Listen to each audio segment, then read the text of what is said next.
2 میاشتې مخکې واده شو چې وویشته رکشه هم ترې واخیسته او لاس چته پروت و. کشرانو مشرانو نه تپوس کوي اوس په ډیران کې پروت و. د ډیران دی راویسته ډیران دی راویسته په ډیران کې پروت و. حوصله هم که د 24 غنټې کې دننه ملو نشو نو زه به استعفا ورکوم. یاره لا د نکریزو لنګ مو ته هم نیتلې او څوک ورته وایي یاره دا هغه کونډه ده نو صاحبه دا لفظ نه دی دا به دې سم لیونې کوي. تاسو په چوکو کې جناسې خو دې پر ناسې چې موږ تر شو تاسو مخې ته رپورټ والې او لږ یو خبر خو اطلاع وکړئ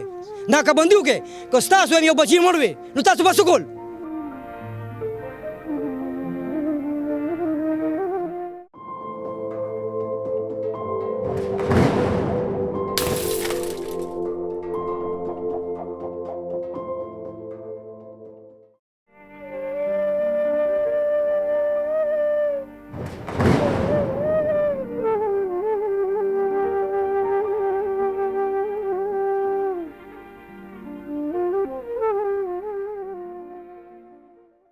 بسم الله الرحمن الرحیم.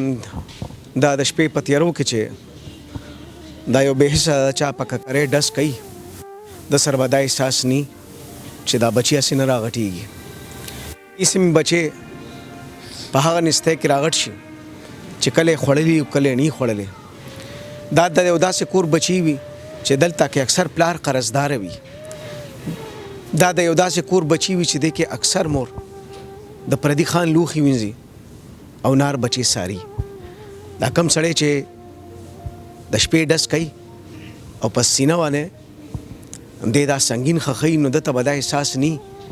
چې ظالمه ستا د سنګین نه وتې ګولې چې کم بچی خوري ابه د چا هر سهار سي. دا چې 2 کالو ته ورسي او ستا یې 2 ډزه خوري نو تا په چېته دا سوچ کړي چې ته به هم چاره غټ کړې. په دې سیمه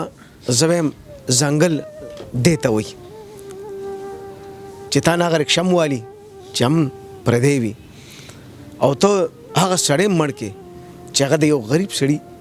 هر سهار سي او بیا دا ظلم لا پاتې چې دغه شهید نه د 2 میاشتو ناوې هم پاتې. صاحبه دا قتل د یو انسان نه دی دا د پوره معاشرې قتل دی او دا قتلونه دومره ان دي چې ته به حیران شي. او په دې کې چې کله هم زه په دې دعا کې کېنم نو زما دعا صرف او صرف دا وي چې تر څو عدالت دا پانسي هم کړي نه وي داسې یو پلار دې تیار وي چې ستا بچې به هم د شپې په تیارو کې همداسې څاروي ولي. قدرمنو یو هلک 2 کلن چې مزدوري کوله 2 میاشتې مخکې واده شو چې وویشته رکشه هم ترې واخیسته او لاس چته پروت و. کاکا جي زه خو وایم بس یو آه کوه او نورې خبرې مه کوه. ستا په آه کې ډېر زوري کیدای شي دا چې ته انصاف را ترلاسه کړي. جی دا ماشوم د 22 کالو او درېش ښایستې او مزدورۍ ته تللی و چې زه به ماښام 2 پیسې مزدوري وکړم. ته په تېره شوه نیمه شپه کې مور راپاڅېده هلک وایي نه دی راغلی. ما وکته ما وایي را به شي. لس شوې لسو نه وروستو دی 2 بجې زه خپله پاڅېدم ما وکته هلک نه و راغلی. بیا مې بلې لور پاڅېده روندار سره لاړه کمرې ته ای سره وده شوه او ما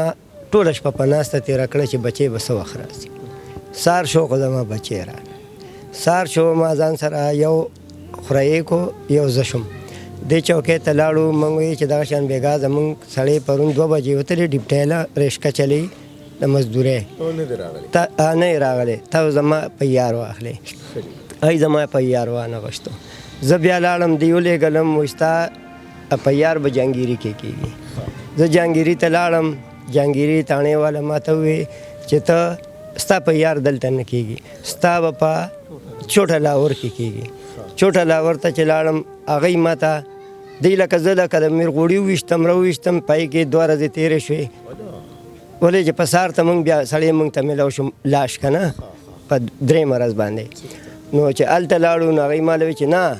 ته به زه یو د خپل چوکۍ نه به راپورټ کې هلته نه به تا ته بیا دغه میلاویږي په چوکۍ ورغو دا د ګواه دي ټول دی هغوی موږ ته بیا ووایي چې تاسو به ځئ او د جهانګیري د کوې نه به تاسو راپورټ کوئ دې منډو ترړو کې لاش برآمد شو په دې منډو تړلو کې موږ ته لا لاش نه و میلاو شوی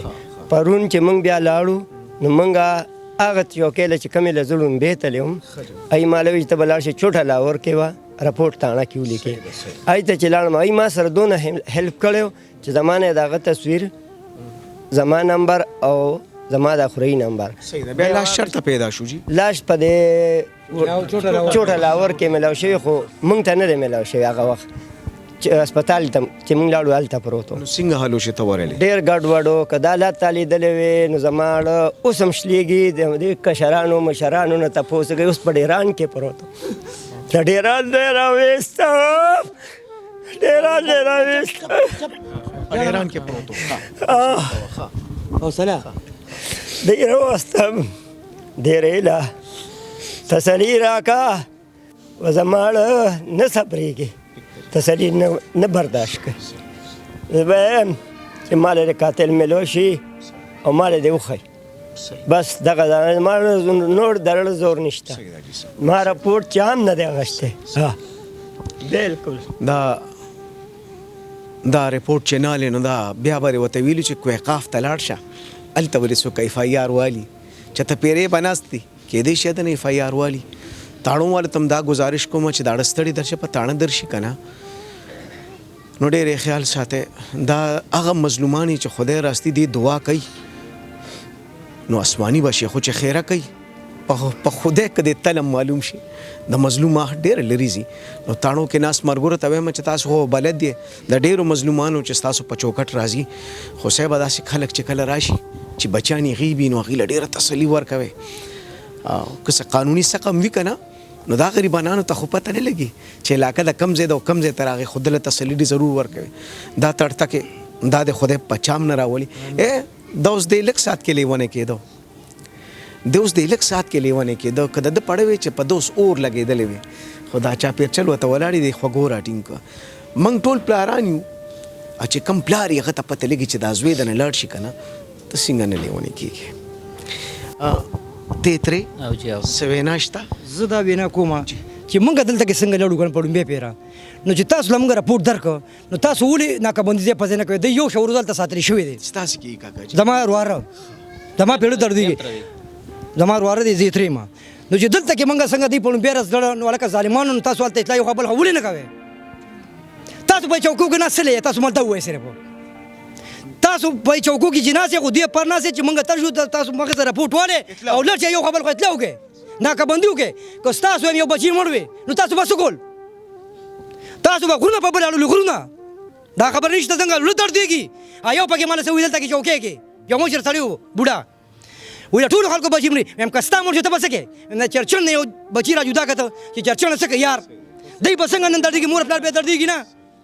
نو موږ دی هلته کې لاړ شئ چې دغه ته جهانګیري ته چې لړو نو هلته یې موږ سره ډېرې ښکلې خبرې ترې وشوې وایي دا ستاسو د چوکۍ کار دی نو موږ چوکۍ ول تاسو ته راولېږلو وایي موږ باندې تاسو فوټبال کوئ دا کومه خبره ده مړه موږ اوسېږئ چوکۍ کې اوسېږئ ما